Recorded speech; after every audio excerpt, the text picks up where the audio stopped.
اتنا آسان نہیں ہے. کیوں؟ کیونکہ جس جگہ بیٹے نے آنے کا فیصلہ کیا ہے وہ جگہ گناہ سے، ناپاکی سے، تاریکی سے، بدی سے بھری ہوئی جگہ ہے. لیکن اس گندگی میں اترنے کا بیٹے نے فیصلہ کیا. اس نے گناہ آلودہ جسم کی صورت میں لیا. براہ کرم ہمارے لیے دعا کرے کہ خادی ہمیں ہماری اپنی گرجا گھر دے تاکہ ہزاروں لوگ وہاں بیٹھ کر خادی کا کلام سن سکے. ہم اس وقت ایک چھوٹی جگہ پر ہیں اور مستقبل میں ایک بڑی جگہ خریدنا چاہتے ہیں. اگر آپ چاہیں تو ہماری مدد کے لیے براہ کرم +9231987948943 پر واٹس ایپ کریں. Please pray for us that God gives us our own church so that thousands of people can sit there and listen to the Word of God. We are in a small place at the moment and want to purchase a bigger place in the future. If you want to help us, please WhatsApp on 9231987994,893.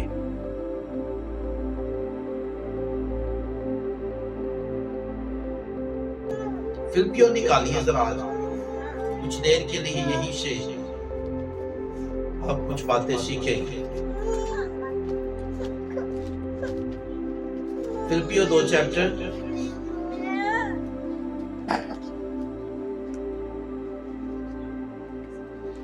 اور اس کی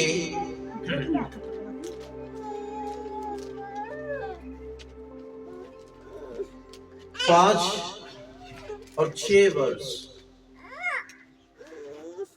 اس کو ہم دیکھیں گے. سو مختصر ہی ہوگا لیکن ضرور دھیان سے سنیے گا. 5 اور 6 ورس. پھر میں نے بعد میں پوچھنا ہے تو پھر نہ کہیے گا، نام لے کے بھی پوچھ سکتا ہوں کہ میری سپنا کی کلام سے نام لے کے بھی پوچھ سکتا ہوں، یہ یاد رکھنا. تو اس لیے فوکس ہو سکتا ہوں کہ کیا آپ سیکھ رہے ہیں. لکھا ہے ویسا ہی مزاج رکھو جیسا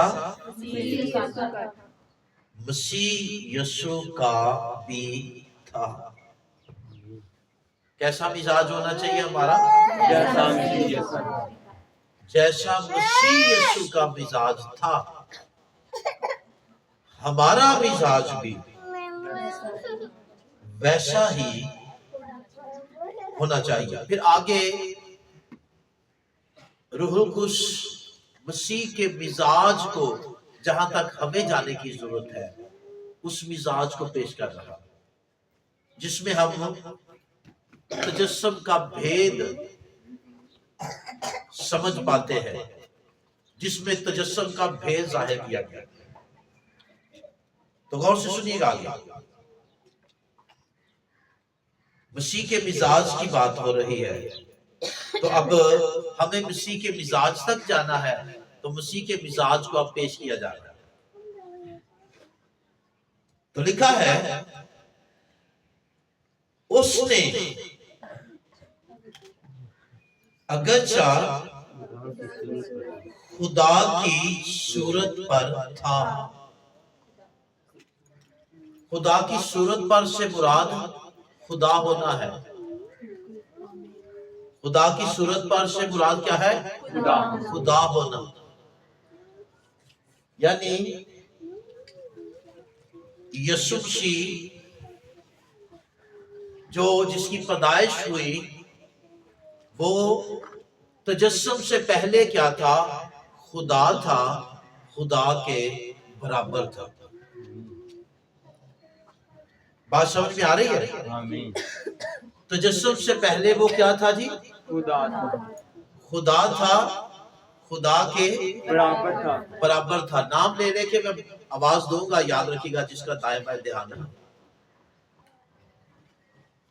تو لکھا ہے اس کا مزاج یہ ہے کہ اس نے اگرچہ خدا کی صورت پر تھا،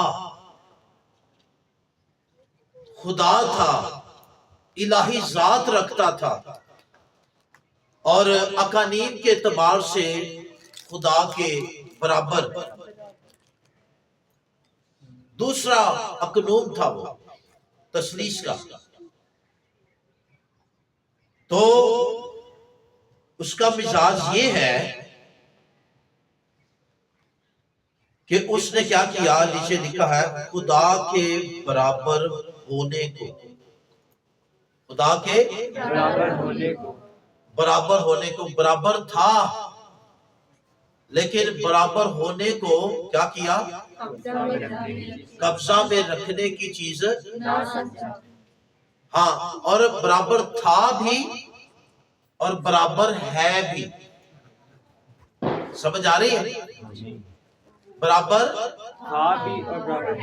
تھا بھی اور برابر ہے بھی، تجسم میں بھی اس کی الہی ذات وہ ویسے کی ویسی اس میں موجود ہے اور وہ قائم ہے، آمین، وہ تبدیل نہیں ہوئی اور نہ ہوتی ہے۔ یہی مسئلہ ہے جو تثلیثی لوگوں پہ اٹیک کرتے ہیں، تثلیث کے مخالف لوگ۔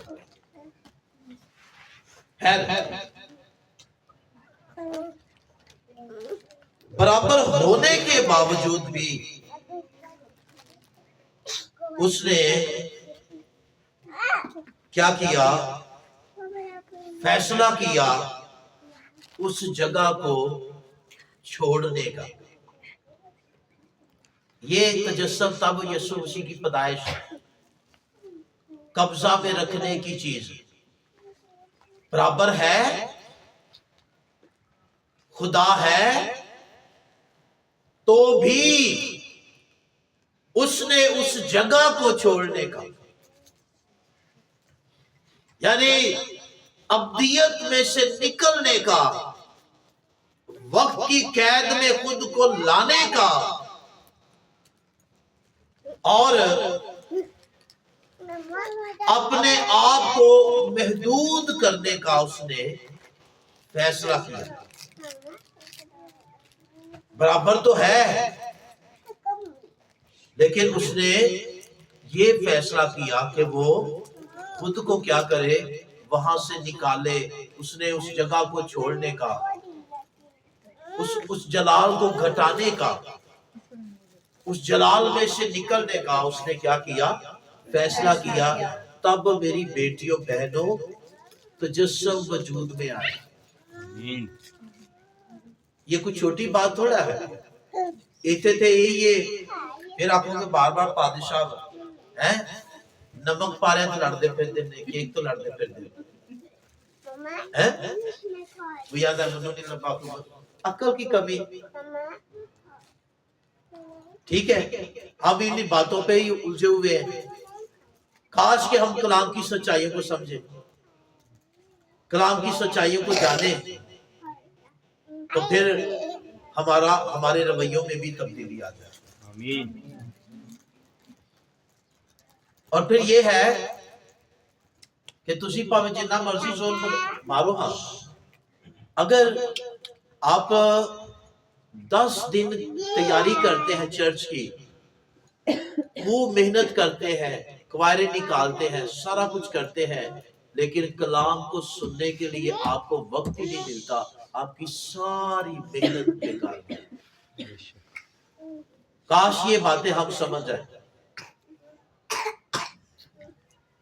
تو ہی سویرے آگے لگے ہو، شام کو جاندے ہو، تو پھر جو ادھی بات ہو جاندی ہے پھر دل کرتے ہوتے ہو، آپ نے جتنی محنت کی آپ نے خود ہی اس پر پانی پھیر دیا،